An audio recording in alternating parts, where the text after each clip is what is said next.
¿Cómo están, gente? Nos encontramos nuevamente con la presentación, en este caso, de los trastornos plaquetarios 2. Vamos a hablar del coagulograma, que representan estos parámetros que vamos a ver. Asimismo, su interpretación del aumento o disminución de algunos de ellos. Pero vamos a empezar como debe ser. Haciendo un recuerdo fisiológico, porque esto se ha visto en fisiología, acerca de la hemostasia.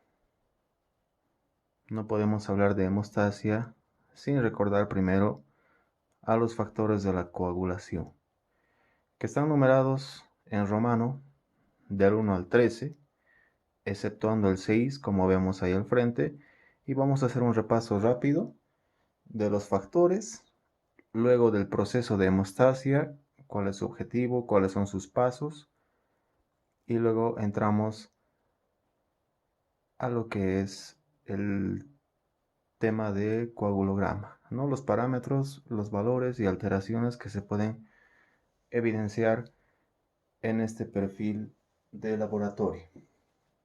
Empezaremos entonces.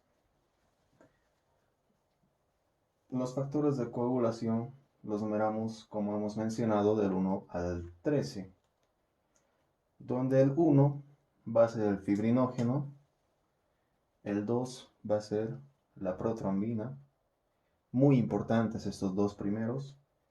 El tercero también es un factor muy importante, sobre todo porque va a dar inicio a la vía extrínseca de la cascada de coagulación.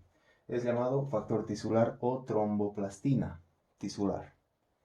El factor 4, que corresponde al calcio. El factor 5 es el factor lábil, llamado también proacelerina. Antes se creía que el 6 era un factor independiente, pero ahora se lo ha descartado, no se lo utiliza más, porque se ha comprobado que es la forma estable del factor 5, de la proacelerina. Entonces pasamos directamente al 7, que es la proconvertina. Vamos a hablar del factor 8. Este es importante porque de todos estos es el único que no se sintetiza en el hígado. El factor 8, llamado también antihemofílico de tipo A. La carencia de este factor produce la enfermedad por hemofilia de tipo A. El factor 9 es el antihemofílico de tipo B, llamado también factor de Christmas. Se van a acordar de Feliz Navidad en inglés, ¿no?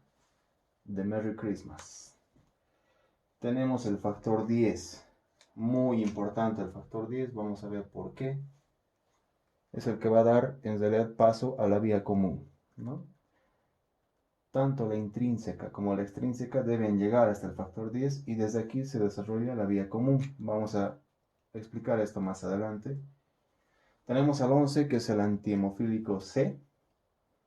El factor 12, que también lo vamos a mencionar, el factor de Hagemann, llamado también factor de contacto. Si el factor 3 da inicio a la vía extrínseca, el factor 12 da inicio a la vía intrínseca. Y finalmente, el que va a rematar y cerrar toda la cascada de coagulación es el factor 13, el estabilizador de fibrina. El objetivo de la cascada de coagulación a través de esos factores no es que se van a activar en forma numeral, ¿sí? No es de esa manera, sino vamos a explicar. El producto final de toda la cascada va a ser la activación del fibrinógeno convertido en fibrina.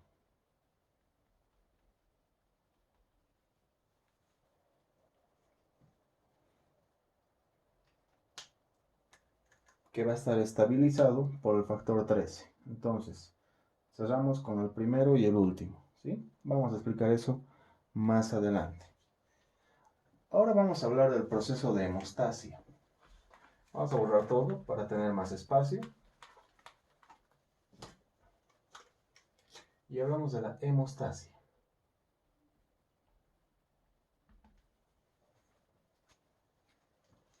La hemostasia es el proceso no solo de coagulación sanguínea, ¿sí? A grandes rasgos sería eso, para prevenir la extravasación de sangre cuando ha existido una lesión tisular a nivel vascular. Tiene tres objetivos la hemostasia, o más bien tres características que tienen que cumplirse. La hemostasia tiene que ser rápida, ¿sí? Si es un vaso de calibre muy importante, entonces mientras más tiempo se pierda, o esté irrigando un órgano importante, mientras más se demore en la hemostasia, pues puede tener consecuencias más serias. Tiene que ser localizada, prácticamente debe estar limitada al sitio de lesión vascular y tiene que ser controlada. Si la hemostasia no fuera controlada, por ejemplo, se rompería el segundo componente. Ya no sería localizada, podría abarcar zonas vasculares realmente extensas. Entonces, estos tres son los componentes o los requisitos de una buena hemostasia. Ahora vamos a hablar de los pasos de la hemostasia.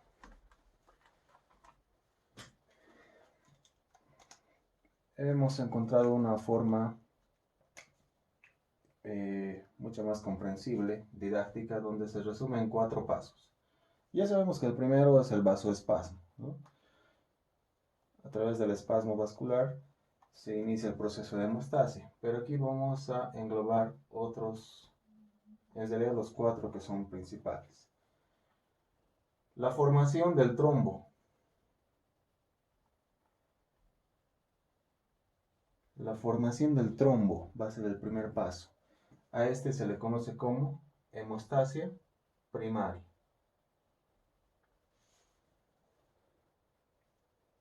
La formación del tapón plaquetario, si quieren. El segundo va a ser la estabilización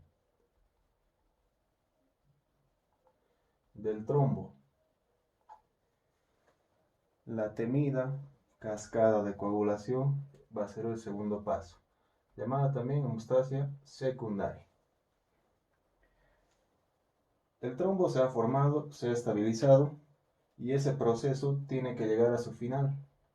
Entonces, el tercer paso es la finalización del trombo.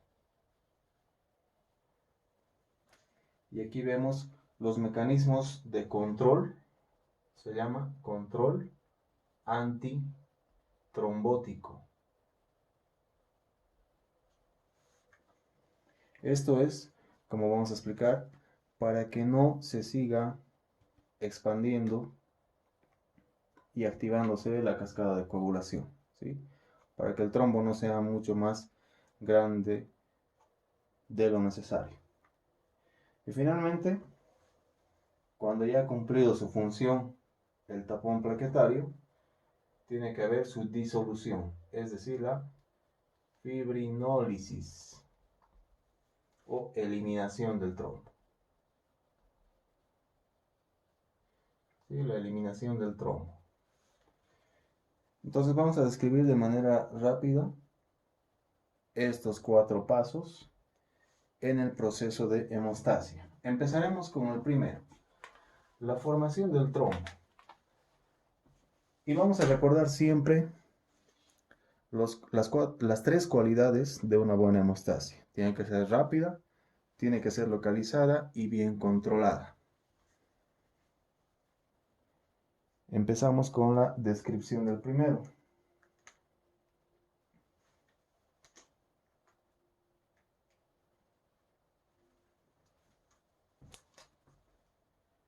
Este a su vez se va a componer de 5 pasos. La activación plaquetaria, la adhesión plaquetaria,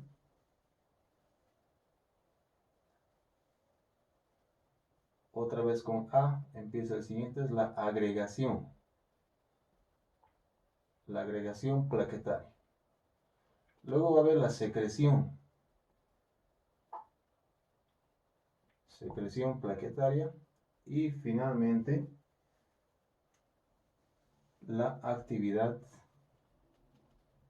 procoagulante.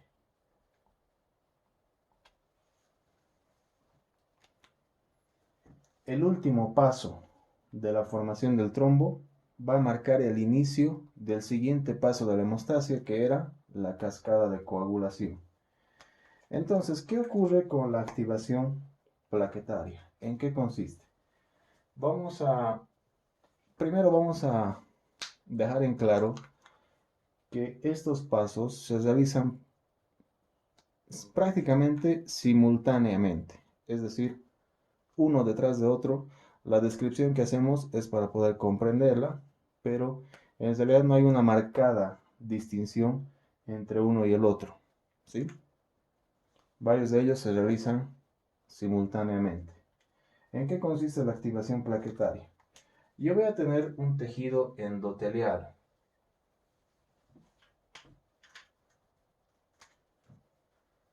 Vamos a hacer con el rojo. Entonces tengo las células endoteliales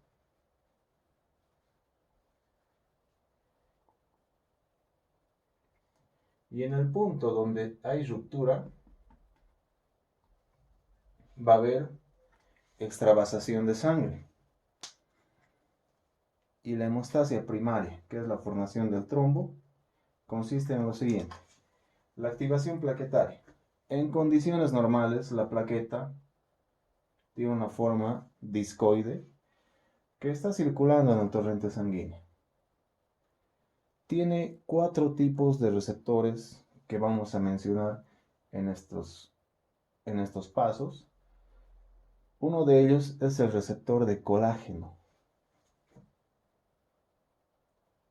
¿Qué pasa con este receptor de colágeno?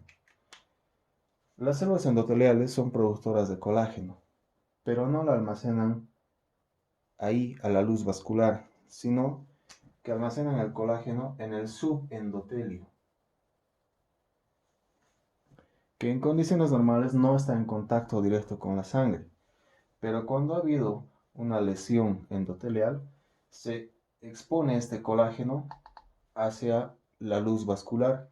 Entonces, se van a activar las plaquetas porque van a encontrar los receptores de colágeno, pues fibras de colágeno. Y entonces van a empezar a adherirse, ¿no?, al lugar donde han encontrado colágeno. En segunda instancia tenemos la adhesión plaquetaria. Esta adhesión plaquetaria va a estar favorecida por un factor llamado factor de von Willebrand. ¿Y en qué consiste? La forma discoide que tenían estas plaquetas va a empezar a perderse porque van a emanar pseudópodos. Entonces la estructura plaquetaria va cambiando y se forman pseudópodos que, favorecidos por el factor de von Willebrand, van a producir una adhesión mucho más fuerte en el sitio de lesión. ¿En qué consiste la agregación plaquetaria?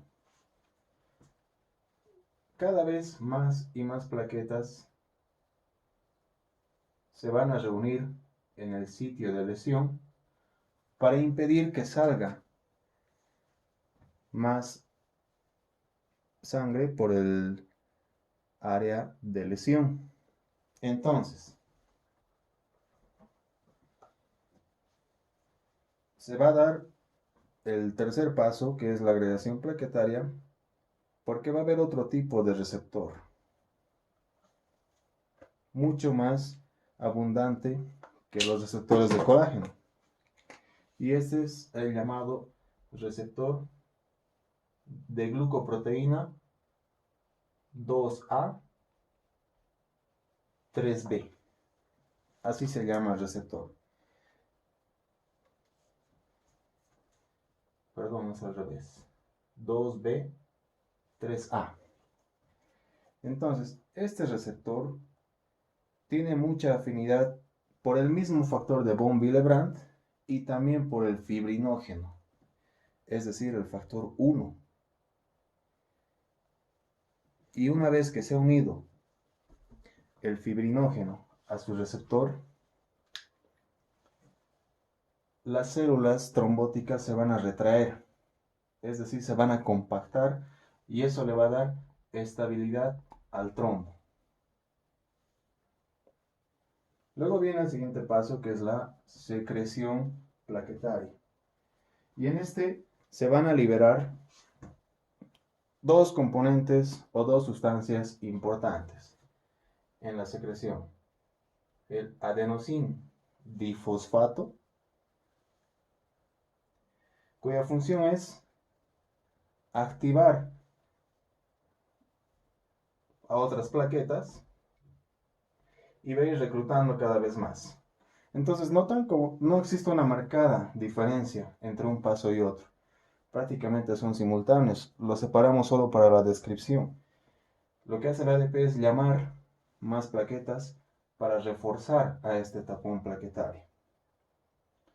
Y también el tromboxano A2. Se libera tromboxano A2, que como sabemos es una prostaglandina derivada del ácido araquidónico. ¿Y por qué se produce esto? Recuerden, la membrana de la plaqueta ha ido sufriendo cambios. Primero con la formación de pseudópodos. Luego va a actuar a nivel de la secreción una enzima llamada fosfolipasa A2. ¿Qué va a hacer la fosfolipasa A2 con la membrana celular de la plaqueta? La va a degradar en ácido araquidónico. Sabemos que a este ácido araquidónico interviene la ciclooxigenasa. Y como estamos hablando de plaquetas, se va a convertir en tromboxano A2, un potente vasoconstrictor que va a reforzar todavía el proceso hemostático. Y muchas veces utilizamos antiagregantes. El más común es el ácido acetilsalicílico. ¿Qué pasa con la administración de aspirina? Es un nombre más común, el nombre comercial que más se conoce. ¿Qué pasa cuando administramos un antiagregante plaquetario? Va a intervenir principalmente a este nivel, a nivel de la ciclooxigenasa 2, para que no se convierta este ácido araquidónico en tromboxano. Entonces, esto favorece a la interrupción del proceso y agregación plaquetaria. Finalmente, la actividad procoagulante. Todo este fenómeno, el contacto de las plaquetas con el subendotelio, la liberación de todas estas sustancias, va a dar paso a la liberación de otra sustancia, el factor tisular de la coagulación, la tromboplastina tisular. Una vez que se ha liberado este factor de la cascada, vamos a pasar al segundo paso, que es la estabilización del trombo o hemostasia secundaria cascada de coagulación.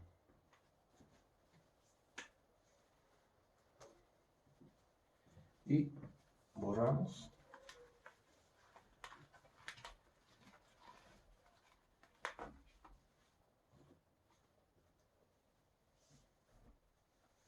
Y vamos a hablar del segundo paso, que es la cascada de coagulación. Vamos a citar esta cascada de una forma un poco diferente a lo que generalmente hemos aprendido o hemos visto.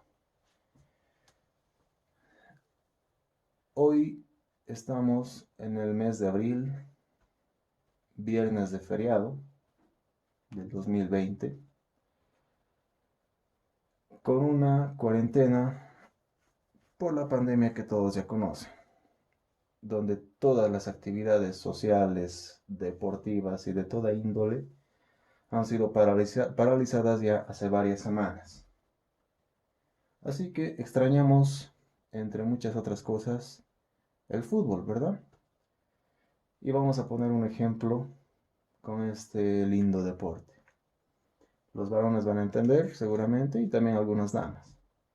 Vamos a armar un equipo de fútbol de 12 jugadores. En este caso vamos a aumentar un hito más a lo que dice la regla del fútbol. Y vamos a ir armando nuestro equipo, ¿sí? Para la cascada de coagulación. Generalmente, ¿qué número lleva el jugador más habiloso, ese que ocupa el medio campo, el jugador más desequilibrante? El gran número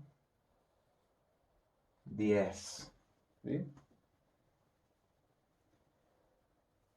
¿Quién tiene que alimentar a este número 10? O sea, que generalmente ocupa el medio campo.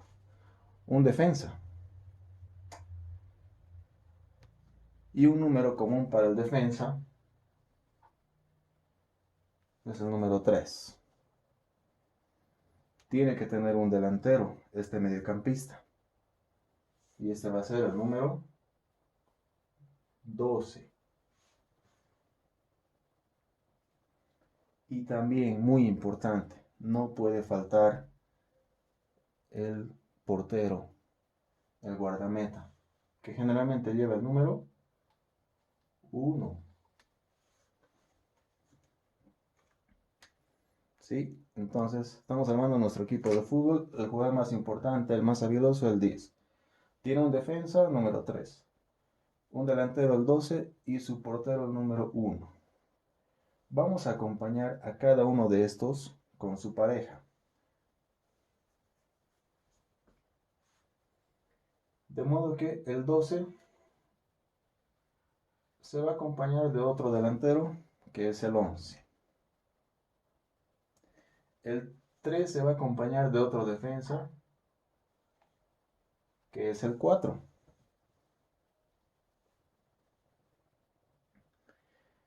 El portero no se puede acompañar de otro portero. Entonces, del defensa que está inmediatamente delante de él, que es el número 2. Y el número 10 no puede quedar solo. A ver, en la actualidad, ¿qué jugador conocen? El más famoso quizás, que lleva el número 7. Ese mismo, ¿no? Estamos hablando de Cristiano Ronaldo, CR7. Jugando con Messi si quieren. Vamos a acompañar también de otro delantero. El 11 se va a acompañar de un número 9.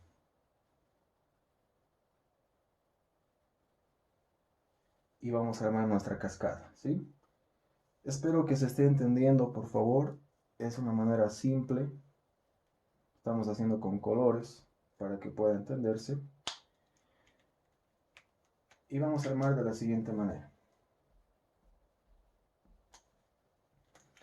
Todos los delanteros, los números mayores, forman la vía intrínseca. Y el inicio de la vía intrínseca la da el factor 12, el factor de Hagemann o de contacto. Y ese es el estímulo para la vía intrínseca. El contacto de los factores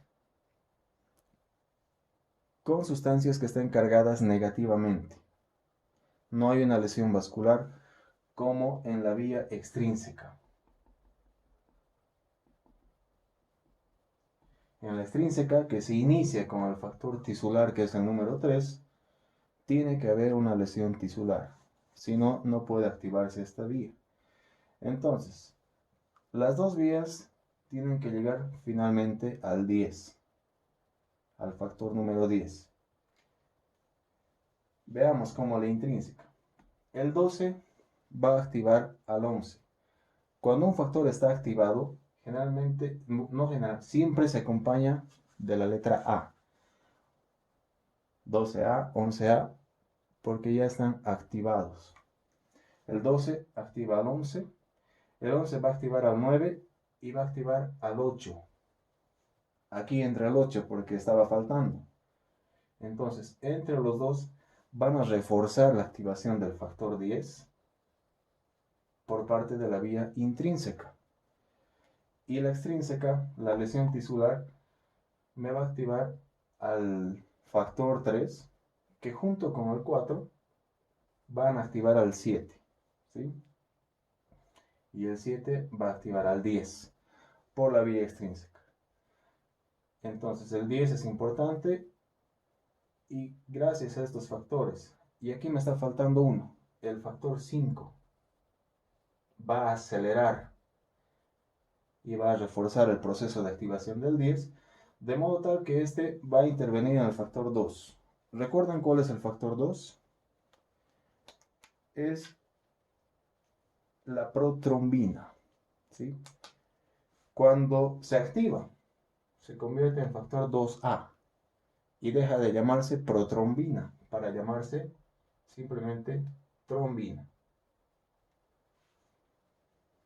Y la trombina va a activar al factor 1, que se llamaba el 1 fibrinógeno. Y cuando se active, el fibrinógeno es un factor inestable, es soluble.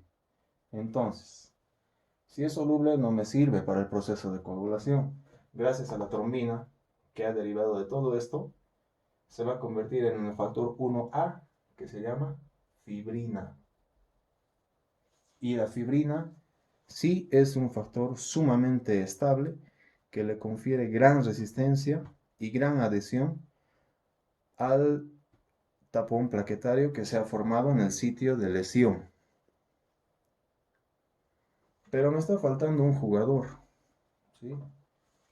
El factor 13. El factor estabilizante o estabilizador de fibrina va a venir y terminar de reforzar a la malla de fibrina, ¿sí? La fibrina en realidad forma una especie de malla a nivel del tapón plaquetario que va a estar finalmente estabilizado y reforzado por el factor 13, el estabilizador de fibrina.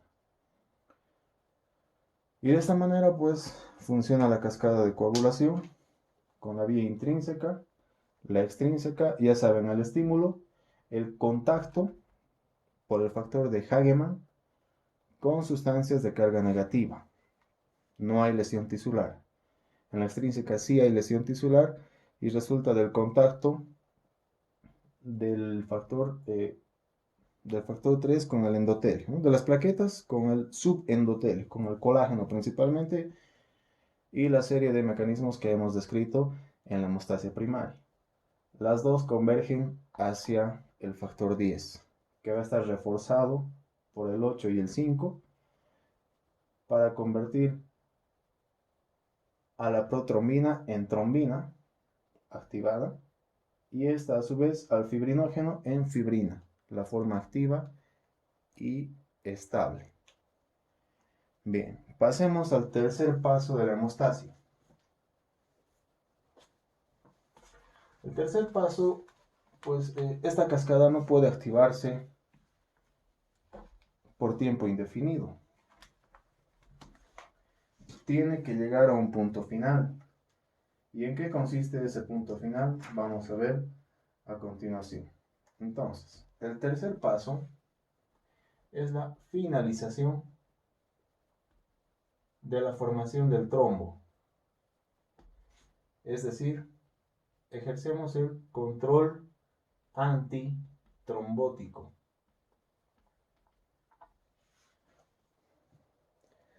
De la cascada de coagulación, cuando ya se ha llegado a suplir y a controlar el sitio de lesión, todavía quedan circulantes y activados algunos factores. Entonces, este tercer paso se va a encargar de esos factores que todavía están activados. Y son tres los mecanismos de control antitrombótico. El primero, vamos a hacer con negro, ¿sí? Es muy simple, es la dilución en el propio sistema circulatorio. Si el propio sistema circulatorio va a diluir a estos factores remanentes que todavía están quedando, porque ya se ha llegado a la finalización de la cascada. Entonces, primer paso o primer mecanismo, lo diluye el propio sistema circulatorio. Segundo paso, aquí viene la actividad del hígado y el vaso. Principalmente a través del sistema de macrófagos se pueden eliminar por parte del hígado y del vaso a estos factores que todavía están quedando activos. ¿Por qué es peligroso que sigan quedando activos? Porque podrían seguir activando otros factores y formarse un círculo vicioso y estaríamos ante un trombo sumamente peligroso, ¿no? O más riesgoso aún, una coagulación intravascular diseminada. Y el otro mecanismo es el sistema antitrombótico natural. Sistema antitrombótico natural que depende de dos factores. Va a tener una sustancia llamada antitrombina. La antitrombina es una sustancia anticoagulante que inhibe la formación del trombo plaquetario. En condiciones normales se encuentra presente en el sistema circulatorio y se ve reforzado con la heparina. Cuando se suma la heparina, la antitrombina puede multiplicar su efecto de acción, miren una barbaridad, hasta 4000 veces.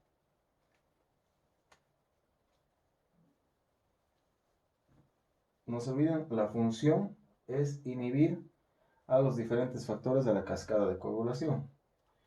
Y el otro mecanismo del sistema antitrombótico natural son la proteína C y la proteína S, que van a inhibir específicamente a los factores 5 y 8. Entonces, a través de estos tres mecanismos se controla el proceso de trombosis para que no siga su curso y pueda llegar a obstruir en realidad por completo arterias importantes. Una vez que se ha controlado y ha cesado el proceso de coagulación, vamos al último paso de la hemostasia, que era la eliminación del tapón plaquetario. Número 4. Eliminación del trombo, lo que se conoce como fibrinólisis.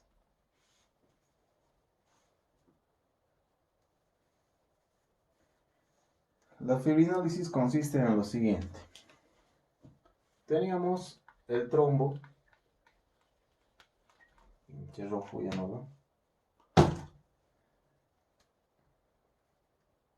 el tapón plaquetario,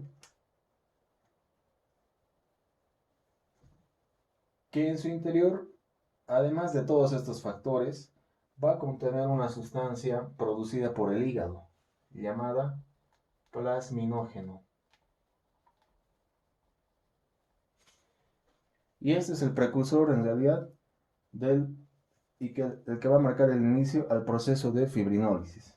Entonces, el plasminógeno contenido en el trombo plaquetario, producido por el hígado, va a estar intervenido por una enzima producida por las propias células endoteliales. Quien tiene que decidir que ya se ha cubierto el sitio de lesión son las células endoteliales. Entonces, estas producen TPA. ¿Sí? Se escribe de esa manera, T minúscula. Significa activador tisular del plasminógeno. Estas células endoteliales liberan TPA, que tiene la facilidad de penetrar el trombo plaquetario y se van a encontrar ¿con quién? Con el plasminógeno. Entonces, la reacción entre el activador tisular del plasminógeno y esta molécula me va a dar como resultado la plasmina. Y la plasmina es una molécula activa que va a intervenir directamente a nivel del fibrinógeno, o la malla de fibrina, más bien. Recuerden que hay una malla de fibrina que está estabilizando al trombo. Entonces, interviene sobre la malla de fibrina y la va a degradar. Degrada a la fibrina. De modo tal que se van a desprender múltiples PDFs. Acuérdense de ese formato de documento PDF. Repetimos. La plasmina que resulta de esta reacción interviene directamente sobre la fibrina y se van a liberar PDFs, producto de degradación de fibrina. Son fácilmente fagocitados por los macrófagos y algunos neutrófilos, ¿no? Y de esa manera se ha eliminado el tapón plaquetario porque pues ya las células endoteliales han reconstituido el sitio lesionado. Ese es el repaso que podemos hacer del proceso de hemostasia. Y ahora vamos a hablar de los elementos que analizamos en el laboratorio que tienen que ver con la actividad hemostática. Borramos.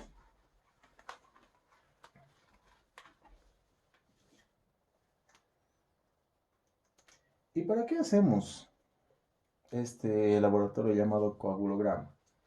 Vamos a mencionar en esto. Es para valorar, en realidad, y tener una referencia más exacta de los trastornos de la hemostasia.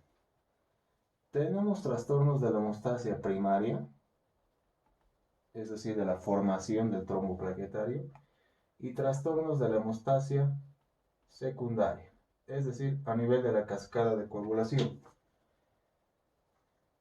En la hemostasia primaria pueden estar alteradas dos cosas: el número de plaquetas o la función plaquetaria. Sí, sencillo. Y en la hemostasia secundaria va a haber alteración directamente de cualquiera de los factores de la coagulación. Entonces, clínicamente vamos a hacer algunas diferencias. Por ejemplo, la hemostasia primaria tiene algunos sitios de predilección donde puede haber sangrado. Por ejemplo, en la nariz. ¿Qué se llama el sangrado nasal? Epistaxis. Personas que sangran muy fácilmente por la encía. ¿Qué se llama el sangrado por la encía? Gingivorragia. Personas que presentan fácilmente sangrados o hemorragias digestivas, ya sea altas o bajas. ¿Qué se llaman los vómitos con sangre? Hematemesis. Esa es una hemorragia digestiva alta. ¿Qué se llaman las hemorragias, o más bien, qué se llama cuando el paciente está orinando con sangre? Hematuria. Hematuria. Y también otro sitio de lesión cuando se afecta la hemostasia primaria, ya sea por deficiencia del número de plaquetas o por alteración en la función, es la piel. Y a nivel de la piel, ¿qué va a haber? Se llama petequias. Petequias son lesiones hemorrágicas puntiformes, muy pequeñas, que generalmente tienen predilección por los miembros inferiores, ¿no? Porque el retorno venoso, pues, es un factor de riesgo. Por eso es que, sobre todo a nivel de los maleolos, miembros inferiores, aparecen petequias, lesiones puntiformes hemorrágicas. Y cuando se hacen más grandes, se convierten también a nivel de la piel, en equimosis. Bien, estos son signos propios de una alteración de la coagulación en la hemostasia primaria. En la secundaria, va a afectar principalmente a dos órganos.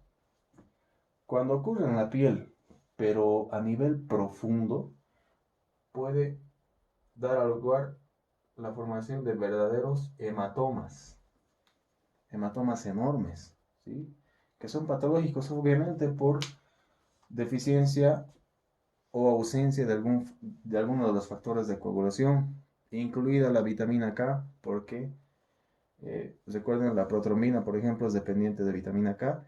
Entonces, este elemento no puede faltar en nuestra dieta y en nuestro organismo.